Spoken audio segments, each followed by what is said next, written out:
নমস্কার, আমি অ্যাস্ট্রোলজার মনীষা শাস্ত্রী বলছি।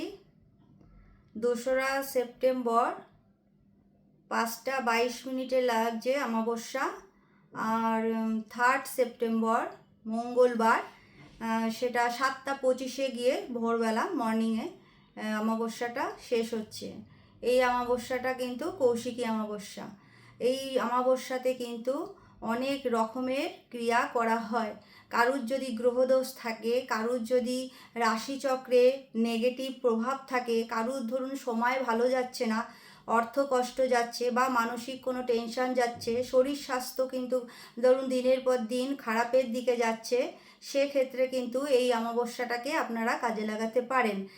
অবশ্যই আপনারা এই দিন পারলে গঙ্গা স্নান করবেন, আর না হলে বাড়িতেই গঙ্গা জলের সাথে আপনারা কাঁচা দুধ নেবেন।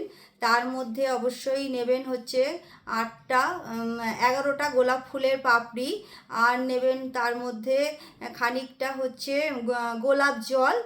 আর এই দিয়ে কিন্তু মানে গোলাপ জল নেবেন, 11টা গোলাপ ফুলের পাপড়ি নেবেন, আর কাঁচা দুধ নেবেন, আর গঙ্গা জল নেবেন। এই দিয়ে কিন্তু অবশ্যই আপনারা এই দিন স্নানটা করবেন।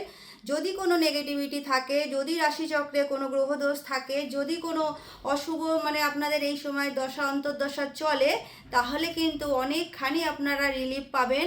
অবশ্যই এই দিন আপনারা দরজার দুপাশে মাটির প্রদীপেই তিল তেল দিয়ে মানে 2টো প্রদীপ জ্বালাবেন, সন্ধ্যের পরে জ্বালাবেন। তার মধ্যে 2টো গোলমরিচ দিয়ে দেবেন, দুপাশেই 2টো করে গোলমরিচ দেবেন।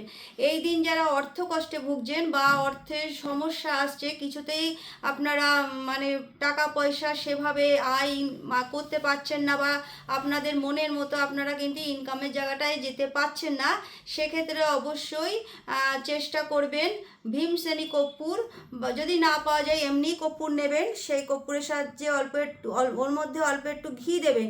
ঘি দিয়ে উত্তর দিকে মুখ করে অবশ্যই এই প্রদীপটা আপনারা সন্ধ্যের পর জ্বালাবেন। আর তারপরও যাদের শরীর স্বাস্থ্য খারাপ হয়ে যাচ্ছে, বা কোনো তন্ত্রক্রিয়ায় তাদের শরীর স্বাস্থ্য খারাপ হচ্ছে, বা গ্রহদোষের জন্য খারাপ হচ্ছে, সেখানে কিন্তু আপনারা দক্ষিণা কালীর মন্ত্রটা কালকে উচ্চারণ করতেই পারেন 108 বার।